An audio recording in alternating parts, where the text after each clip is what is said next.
IT Podcast, Cio tempatnya. Assalamualaikum warahmatullahi wabarakatuh. Saya Eka Priyatna, salah satu host di Cio Academy. Kali ini podcast perdana kita untuk Cio Academy, pastinya kita menampilkan atau mengundang narasumber yang pastinya spesial. Nggak cuma bawa ecek-ecek nih, harus yang bagus dan berbobot. Siapakah dia? Saya coba baca dulu ya. Latar belakang dari narasumber kita. Pertama, beliau adalah pakar dari teknologi informasi, khususnya di bidang IT infrastruktur library dan IT service management. Dan selain itu juga dia adalah pakar di business process management, IT strategic planning, kemudian ada enterprise architecture, BRP, DRP, dan masih banyak lagi praktisi-praktisinya. Dan selain itu, selain sebagai praktisi, beliau juga sebagai founder. Dari apa aja? Dari Indis, kemudian dari founder dari Lemurian Teknologi Informasi, kemudian dari Cio Academy, dan sebagai CEO dari Mitra Tech Konsultan. Dan beliau juga mengajar di salah satu dosen di perguruan tinggi swasta di Jakarta. Siapa beliau? Kita sambut Pak Dede Mulyana. Apa kabar Pak? Baik. Sehat Pak? Alhamdulillah. Gimana pandemi ini Pak? Masih aman-aman Pak? Yang jelas berat badan nggak aman. Ya. Kenapa Pak berat badan aman? Karena sering di rumah, makanan enak, kurang gerak karena gerakan kita kan dibatasi. Betul Pak. Gitu. Nah, kalau berbicara Pak Dede ini ya, saya sebetulnya jadi idola. Kenapa jadi idola? Karena Pak Dede ini dimulai dari seorang katanya satpam. Betul nggak Pak Dede? Kok bisa katanya satpam? Ya pernah jadi satpam. Okay. Badannya pernah six pack, pernah gesit. Oh, kok bisa Pak? Ceritanya gimana Pak? Jadi apa? Jadi satpam. Ya yang namanya orang kampung kan datang ke Jakarta yang penting kerja. Dan kerjaan apapun lah. Ketika kita mulai, yang penting bisa hidup di Jakarta dan bisa mulai merintis karir. Ya pekerjaan apapun akhirnya ditawarin jadi satpam, ya kita ambil. Seperti itu. Nah itu dia. Kenapa saya idolakan beliau? Dia dari satpam merintis jadi seorang praktisi IT. Kok bisa praktisi IT? Gimana Pak Dede? Wah itu perjalanannya panjang sekali ya karena proses sebetulnya yang dilewati itu berliku-liku. Ya sampai jalan ya Pak Dede. Ya. Kenapa kepikiran juga IT? Karena kita kenal dengan orang, kita membaca, mendengar. Dulunya berpikir bahwa apa sih pekerjaan yang selalu dibutuhkan oleh perusahaan? Yang kepikiran itu cuma dua. Kalau nggak ahli akuntansi, pasti IT. Ya saya mengambil salah satunya. Walaupun sempat masuk ke ekonomi dulu, kuliah dulu, gitu kan. Akhirnya menentukan arahnya ketika bekerja sebagai asisten guru di salah satu sekolah internasional. Keren banget jadi orang IT, pekerjaan IT. Kayaknya banyak dicari orang. Kelihatan pintar lah pokoknya jadi orang IT, padahal kan ya Gitu aja biasa saja. Tapi ya jangan salah ya, kalau dulu anak-anak itu sukanya jadi dokter Pak Dede. Kenapa Pak Dede jadi IT? Wah dulu IT udah keren pada saat itu. Nah, saya dulu bahkan pernah bercita-cita jadi dokter, cuman kan selalu ditakut-takutin ya kalau sekolah dokter itu biayanya mahal banget. Apalagi kalau praktek udah mayat. Mayat. Ya kalau sekarang kan pandemik mungkin mayatnya banyak.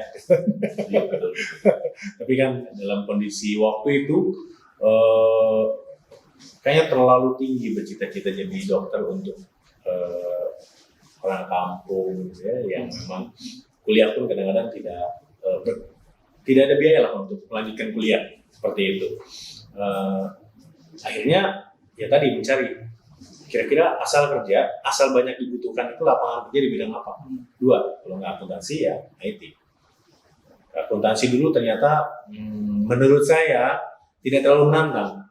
Karena kan menyeimbangkan kiri dan kanan, balance it gitu kan.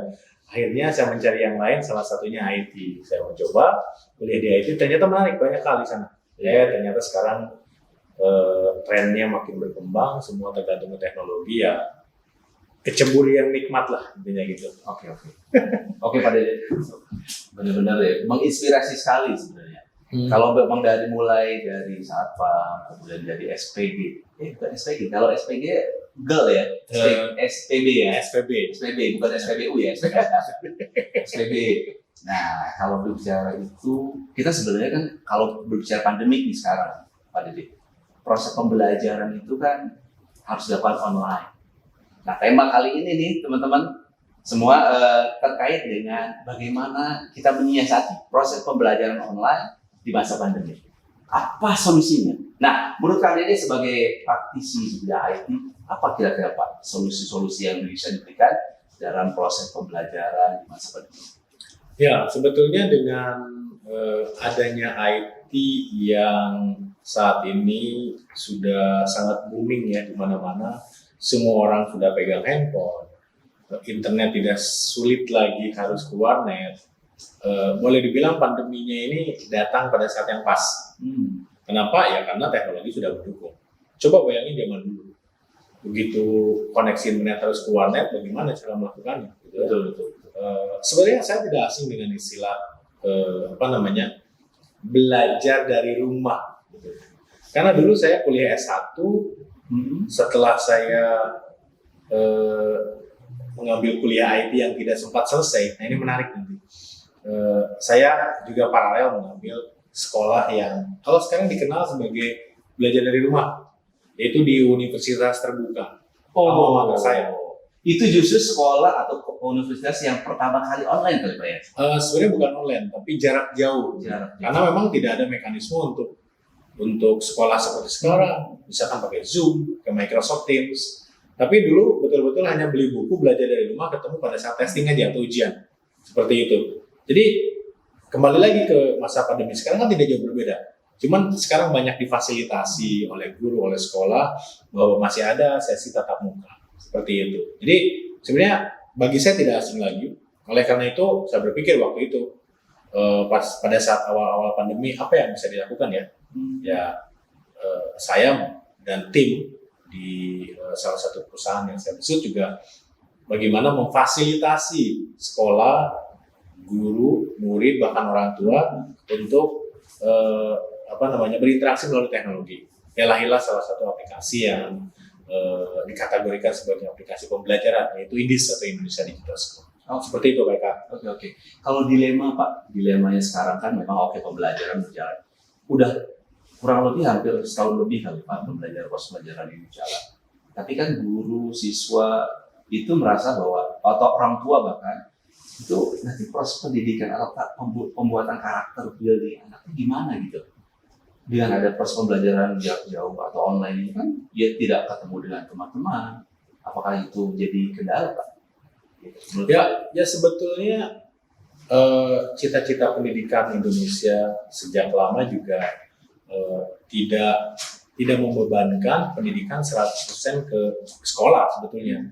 Dan ini perlu kita sadari karena baik sekarang saat pandemi maupun dulu peranan orang tua memang dituntut cukup signifikan terhadap perkembangan karakter anak.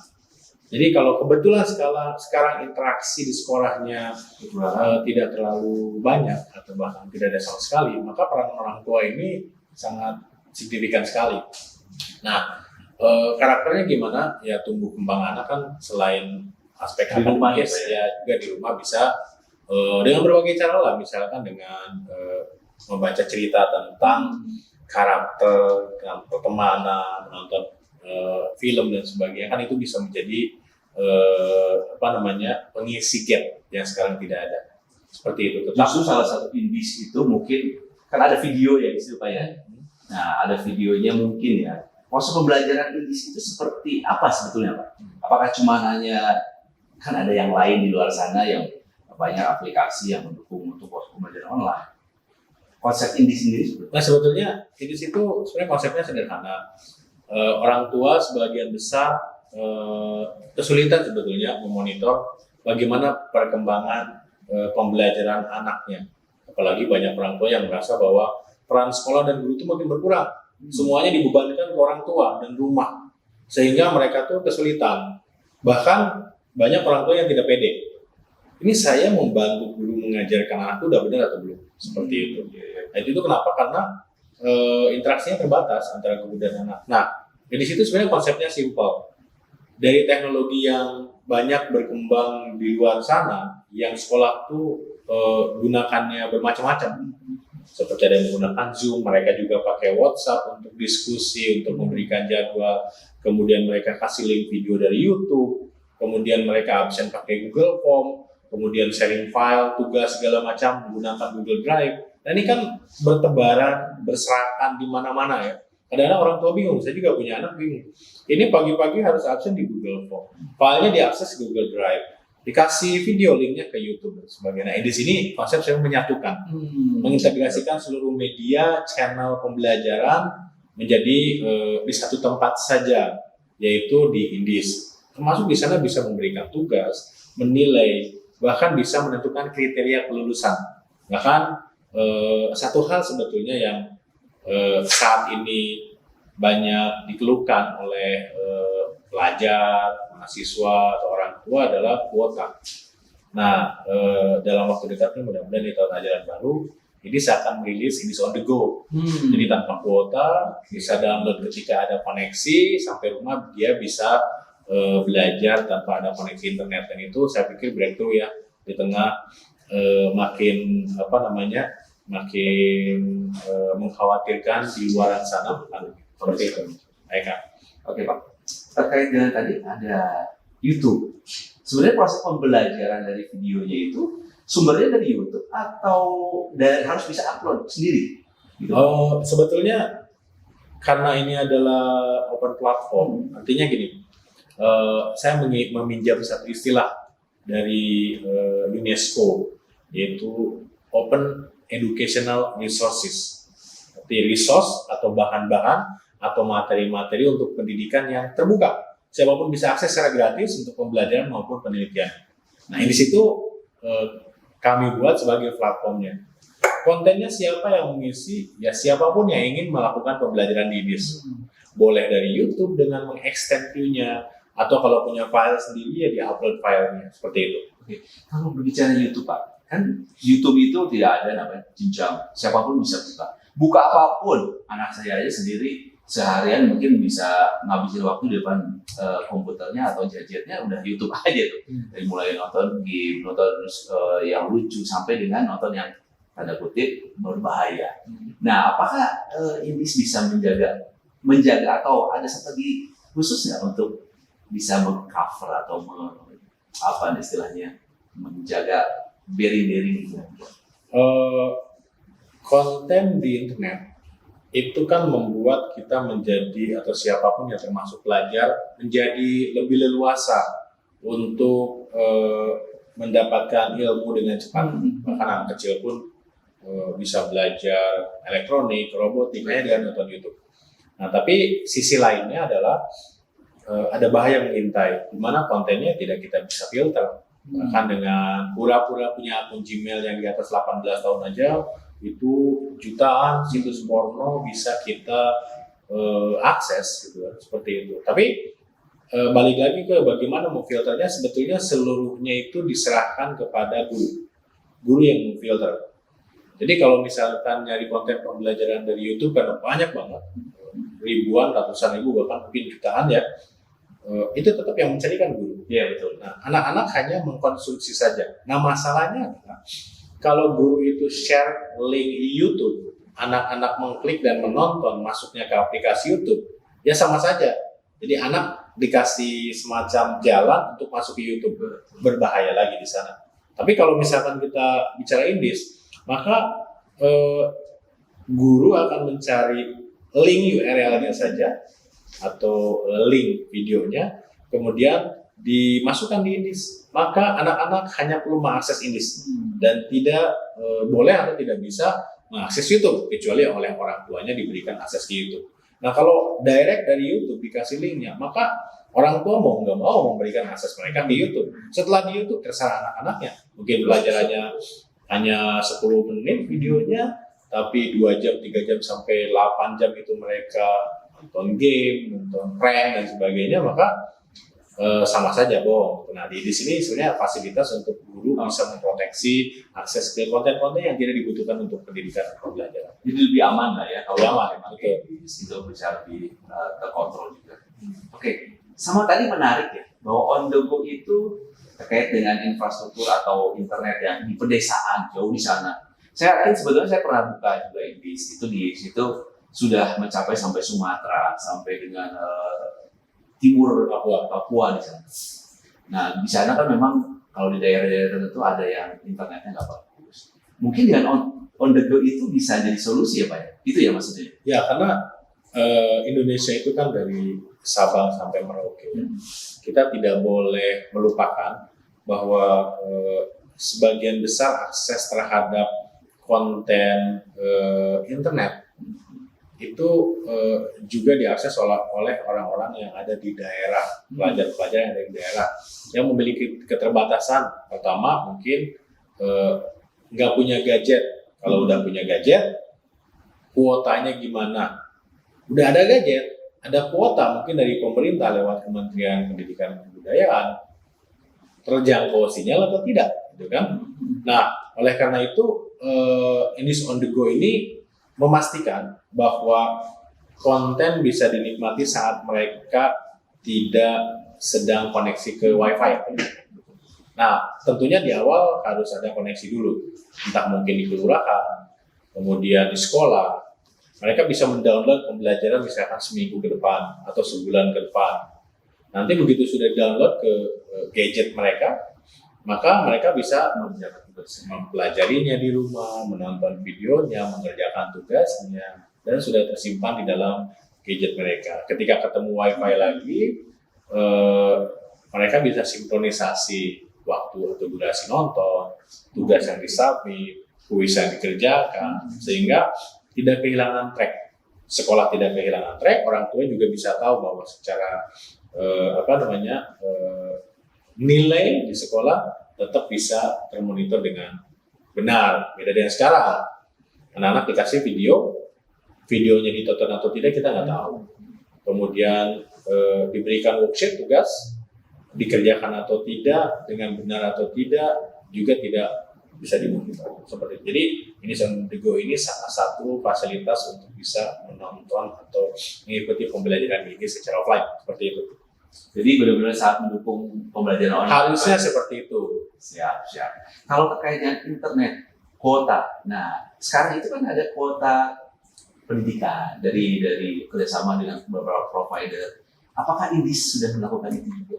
Nah, memang ada beberapa provider yang sudah bekerja sama dengan Kementerian Pendidikan untuk bisa memastikan ada akses gratis atau akses yang mengkonsumsi kuota yang diberikan pemerintah lewat Kementerian Pendidikan.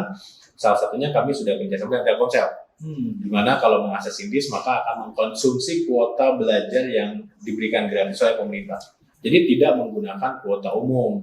Jadi kalau kita beli kuota 100.000, dapat kuota dari pemerintah misalkan 30 giga, maka ketika mengakses Indis maka mengambilnya dari kuota 30 giga tadi, bukan dari kuota yang kita beli dengan uang sendiri atau oleh menggunakan kuota yang dibeli oleh orang tuanya.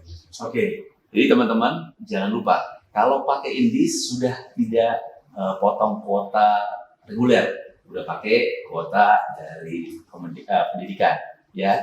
Tapi harus pakai sebutin Telkomsel. Karena kami baru kerjasama dengan Telkomsel saat ini. Oke, Pak Dede, kalau berbicara tadi sekolah online, sekarang memang udah berjalan udah setahun lebih, maka mau nggak mau kan ada banyak sekolah atau banyak dari mulai SD, SMP, SMA sudah mulai terbiasa dengan proses pembelajaran yang online ini. Kira-kira ke depannya Indis ini bisa nggak jadi sebuah pembelajaran online yang mungkin akan diadop oleh pendidikan atau oleh yang jadi reguler, jadi sesuatu yang resmi gitu. Katakanlah kalau sekarang itu ada perguruan tinggi yang sudah jalan, yang dia akhirnya mengeluarkan namanya sekolah online atau sekolah jarak jauh. Apakah mungkin ya di Indonesia untuk sekolah semacam itu? Oke, saya mungkin jawab dulu dari peranan teknologi. Peranan teknologi di kehidupan sehari-hari itu merupakan sebuah keniscayaan atau sesuatu yang sudah pasti semuanya pada satu titik akan menggunakan teknologi. Betul. Nah, di awal-awal kita kena pandemi, harus bekerja dari rumah, belajar dari rumah, pasti gagap di sana. Artinya kita belum terbiasa. Tapi sekarang di luar sana, training pun sudah online, meeting pun online, sepertinya sudah terbiasa. Dan momentum ini saya pikir sangat baik sekali untuk bisa memastikan bahwa kualitas dari pembelajaran yang dilakukan di sekolah-sekolah atau di perguruan tinggi itu lebih fokus ke hal-hal yang bisa memberikan nilai tambah, skill melalui tugas, melalui project, melalui diskusi kalau kita ketemu di sekolah. Nah, gimana pemberian materi? Materi itu kan dari tahun ke tahun relatif sama. Kalau kita bicara misalkan matematika, yang namanya faktorial, yang namanya KPK, FEB, itu kan gitu-gitu aja. Gitu. Jadi dulu sampai sekarang sama. Nah, materi-materi yang bisa diberikan secara asinkronus dalam dunia e-learning itu ada istilah asinkronus dan sinkronus. Asinkronus itu kita lepas, gitu ya. Mau belajar dimanapun, kapanpun. Nah, itu materi-materi pendidikan, pembelajaran yang sifatnya teori dan sebagainya kita bisa berikan kepada siswa-siswa dengan model asinkronus. Mereka bisa belajar sendiri, nonton videonya, tugas dan sebagainya. Nah, sementara yang sinkronus itu untuk mereview atau mendapatkan feedback dari hasil kita pembelajaran asinkronus salah satunya. Dan juga dikombinasikan dengan mungkin pembelajaran offline, di mana siswa bisa datang ke sekolah. Tapi ketika datang ke sekolah, jangan lagi guru menjelaskan mengenai teori berjam-jam ke siswa. Karena kan itu sudah dipelajari secara mandiri. Dan begitu datang ke kelas, ke sekolah, secara fisik nanti sudah mulai diperbolehkan pandemi melandai, misalkan kurvanya, maka kita diskusi di sana. Berikan studi kasus, berikan tugas atau proyek supaya siswa-siswa ini terbiasa dengan dunia yang sebenarnya, yang tidak hanya teori tapi juga melakukan sesuatu berdasarkan teori yang sudah mereka pelajari pada saat belajar asinkronus. Nah, di sanalah peran teknologi sangat tinggi sekali. Nah, tentunya bicara mengenai karakter building, mengenai pendidikan yang terkait dengan misalnya leadership, komunikasi, gitu. Bagaimana mereka sosialisasi tetap akan dibutuhkan mekanisme itu. Cuman ketemu offline itu tidak lagi dibebani dengan banyak sekali pembelajaran teori yang mereka sebetulnya bisa belajar lewat teknologi. Seperti itu. Itu dari sisi IT, Pak. Kalau dari tadi sisi proses, mungkin nggak sih sebuah sekolah online itu memerlukan sertifikat?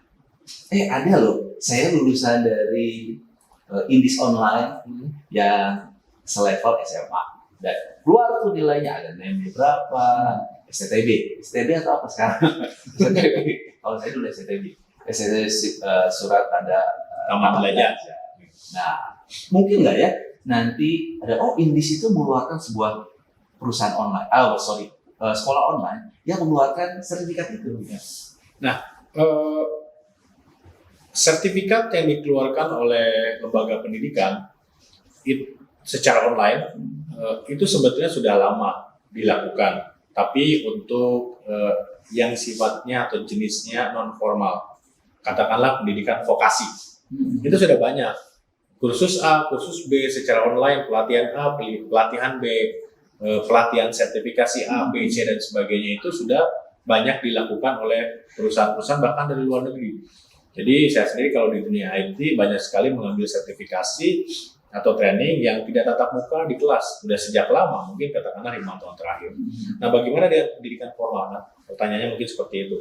pendidikan formal ini kan sebetulnya diselenggarakan oleh negara atau oleh swasta dan yayasan yang diatur, regulatornya tetap ada pemerintahnya atau negara.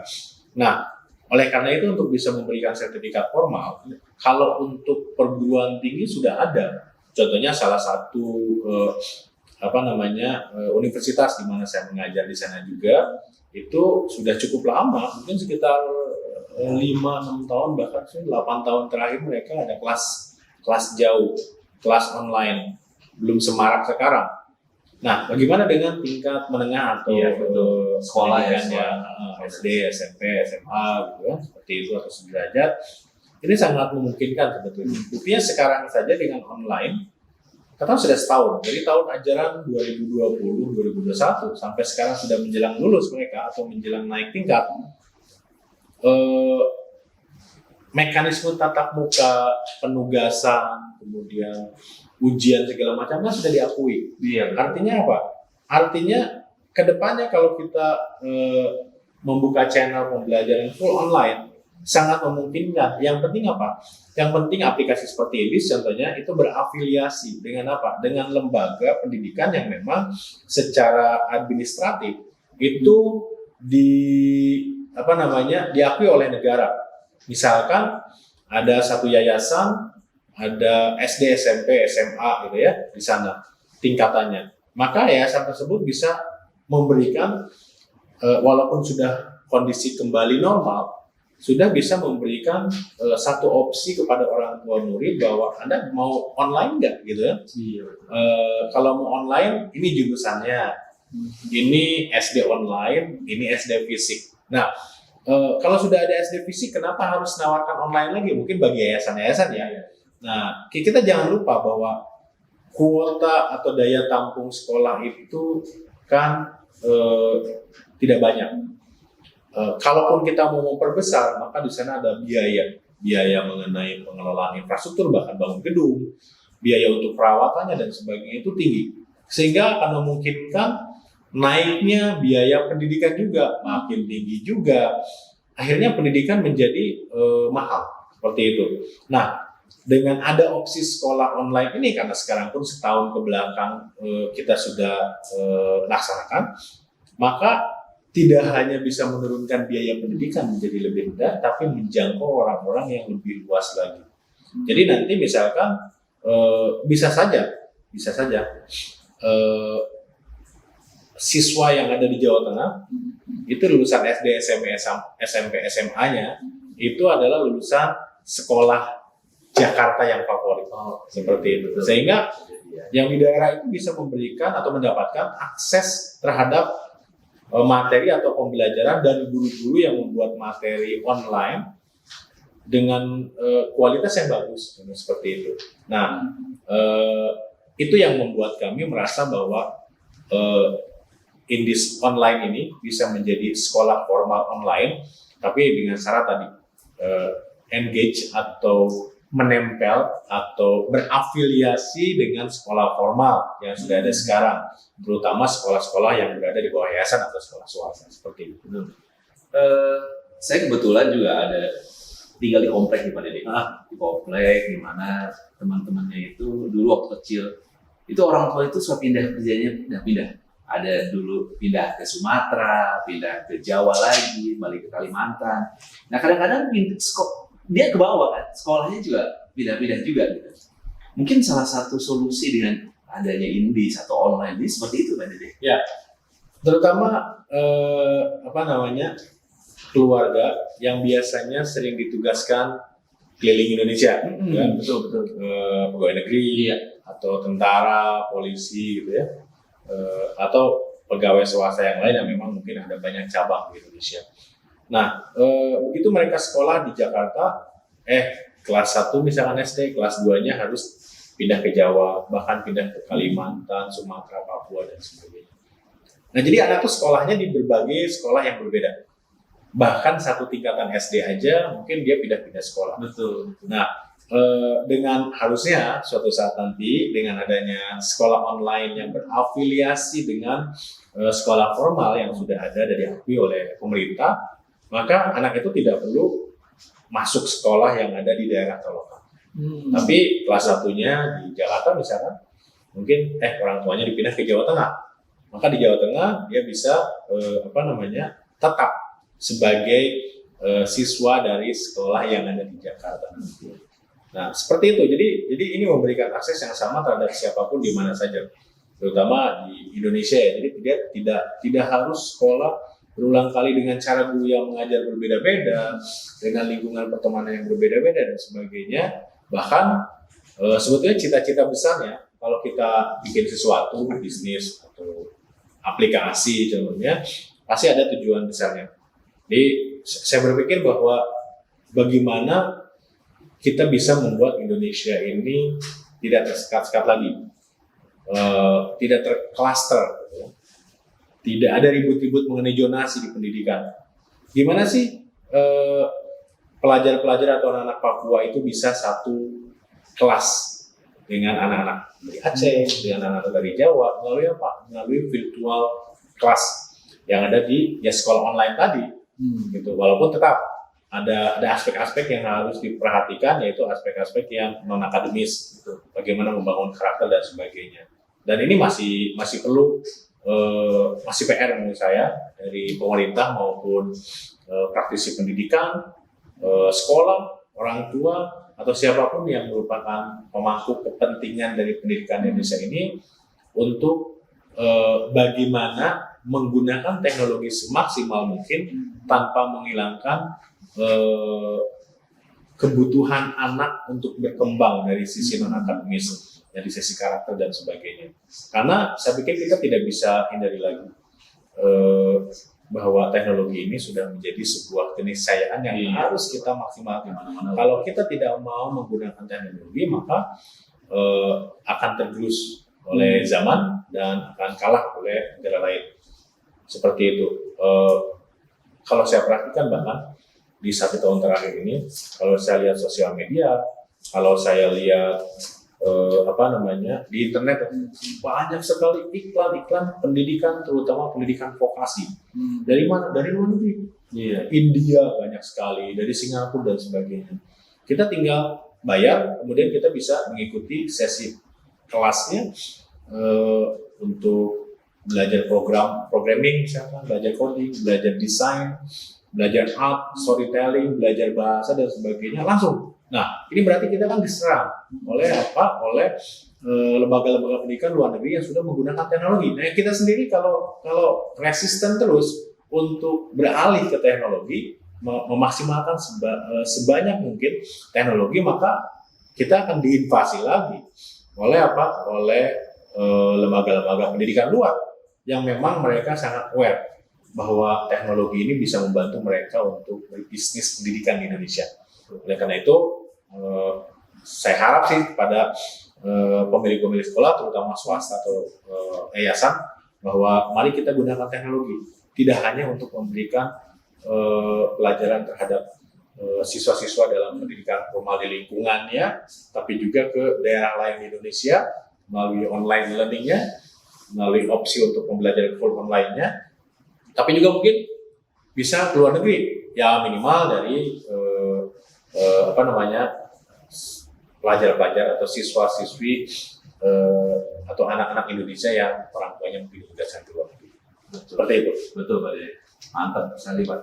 Saya cuma satu penasaran terkait dengan, mungkin pertanyaan terakhir ya, karena ini durasi, Pak. Jadi karena waktunya juga ada beberapa yang harus terkait dengan tadi regulasi atau pemerintah yang memfokuskan pada formal. Saat ini kan memang regulasi belum ada, Pak. Kalau melihat, katakanlah ada aplikasi-aplikasi lain, katakanlah Gojek, itu juga dulu awalnya belum ada regulasi, belum ada aturannya. Apakah rencananya Indis akan seperti itu?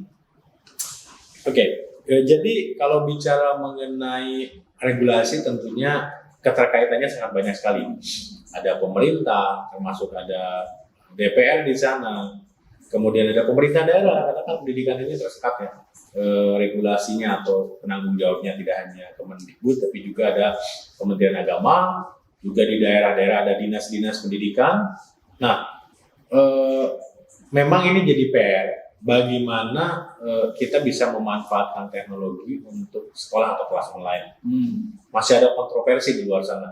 Katanya kelas online tidak menyelesaikan masalah, anak-anak hanya difokuskan ke akademis dan sebagainya. Tapi memang oke lah, itu masih menjadi perdebatan publik. Tapi kenyataannya bahwa pandemi masih berlangsung, bahkan mudah-mudahan tidak terjadi di Indonesia seperti halnya di India atau di negara lain yang kena gelombang pandemi kedua, ketiga dan sebagainya dengan varian mutasi virus yang berbeda dan lebih mematikan gitu. Katakanlah Indonesia tidak mengalami pandemi yang lebih buruk, semoga seperti itu. Amin. Tapi teknologi kan sudah terbukti setahun terakhir ini menjadi tulang punggung pendidikan di Indonesia dan di negara-negara lain di dunia. Nah, kalau kita bicara mengenai bagaimana regulasi berperan, jangan sampai seperti ini, jangan sampai seperti aplikasi-aplikasi ride sharing seperti tadi disebutkan oleh Pak Eka, Gojek, kebetulan kan foundernya sendiri menjadi Menteri Pendidikan dan Kebudayaan, plus Ristek gitu. Artinya apa?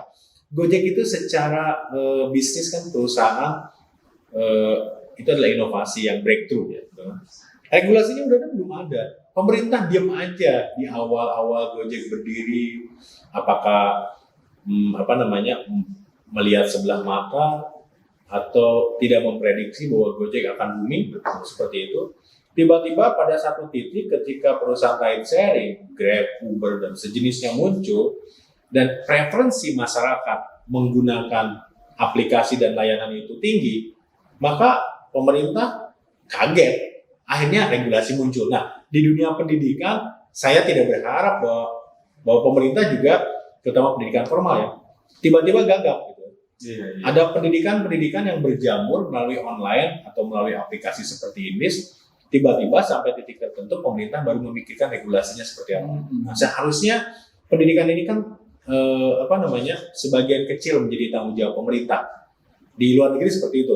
Tapi sebagian besar sebetulnya tanggung jawab masyarakat dan swasta untuk memajukan dalam naungan regulasi yang disampaikan atau dibuat oleh pemerintah. Nah, ketika momentum pandemi ini menunjukkan bahwa pembelajaran melalui teknologi itu sangat memungkinkan dan kita sudah makin terbiasa, harusnya pemerintah dan DPR bersama-sama untuk mulai memikirkan bagaimana menggunakan teknologi semaksimal mungkin, bahkan kita transisi, walaupun tidak semua, tapi beberapa materi, kelas, media, mekanisme pembelajaran ini ke aplikasi, contohnya seperti itu.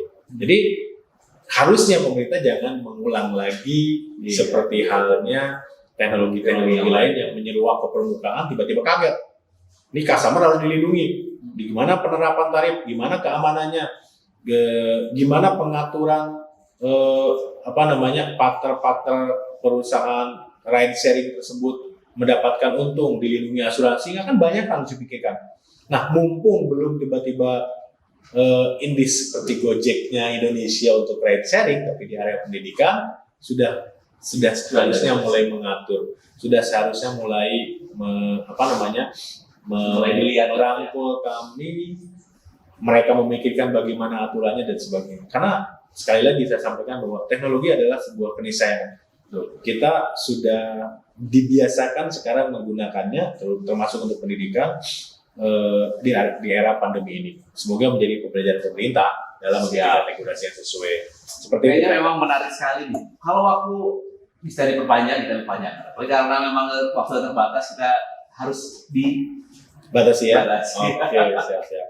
Oke Pak, mudah-mudahan apa yang diharapkan oleh Pak Dede tadi bisa dapat didengar. Pada satu sisi tadi bilang bahwa Nadiem sendiri sekarang udah jadi menteri. Mudah-mudahan dengan beliau yang ada di sana bisa melihat atau bisa nonton lah minimal podcast ini. Kira-kira ternyata memang ada indis atau ada aplikasi yang memang bisa membuat inspirasi atau ya, mudah-mudahan aplikasinya nanti untuk pendidikan Indonesia bukan GoSchool ya. Iya, betul. Tapi indis gitu. Masa ride sharing Gojek, kemudian Iya, harusnya dia bisa lihat yang lain lah gitu. pengalaman dia lebih pada saat yang kemarin harusnya bisa Iya. diimplementasikan. Iya. Udah ini saja tidak usah Siap. go school atau go kampus kan. Udah cukup lah. Iya, betul. Udah cukup kaya mereka. Pak Nadi, ingat ya, pesan Pak Dede nih. Jadi nggak usah go school, indie saja. Oke Pak Dede, mungkin ada yang disampaikan lagi sebelum terakhir? Saya pikir tadi saya berulang-ulang menyampaikan ya.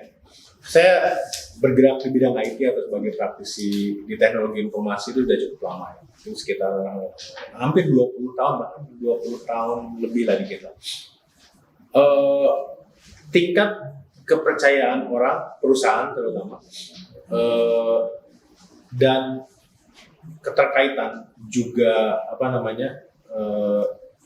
andalan orang terhadap teknologi informasi itu makin meningkat dari zaman dulu yang kita tahu hanya memindahkan proses-proses manual di perusahaan ke aplikasi.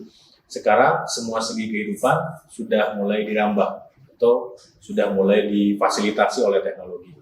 Nah, sebagaimana saya sering ucapkan tadi bahwa teknologi adalah sebuah keniscayaan untuk bisa mengakselerasi di semua hal, semua sektor segi kehidupan kita, termasuk salah satunya pendidikan. Kontroversi ada di luar sana, sekali lagi saya sampaikan mengenai pendidikan online atau full online, tapi kenapa tidak kita mulai pikirkan, terbukti bahwa kita survive dalam 1 tahun ini. Ya tentunya tidak dengan aplikasi yang banyak, guru menggunakan aplikasi yang berbeda sehingga tidak terintegrasi dalam satu sistem, tapi sudah mulai melirik sebuah solusi atau aplikasi yang memang mengintegrasikan seluruh pembelajaran dalam satu sistem. Nah, oleh karena itu, Indis hadir di tengah-tengah masyarakat dan semoga ini juga menjadi channel untuk didengar oleh pemerintah, dan hal itu tentunya tidak lain dan tidak bukan untuk memeratakan pendidikan di Indonesia baik dari sisi akses, kualitas maupun kuantitas, sehingga kalau lapangannya rata, siapapun anak-anak Indonesia dimanapun berada dan latar belakang apapun bisa memperoleh akses yang sama terhadap kuantitas dan kualitas pendidikan yang bagus. Amin. Siap Pak Dede. Indis, Indonesia belajar, Indonesia mengajar ya Pak Dede ya. Siap. URL-nya Pak Dede gimana? Ada di sini nih. Iya, di sini. Di sini ya. Nanti URL. Oke. Terima kasih Pak Dede sudah mampir ke IT Podcast CEO Academy. Mudah-mudahan kita next-nya pada pertemuan podcast berikutnya kita akan mengundang narasumber yang lebih paten lagi, lebih keren lagi, dan pastinya hanya ada di IT Podcast. Tempatnya di mana? Di CEO Academy. Assalamualaikum warahmatullahi wabarakatuh.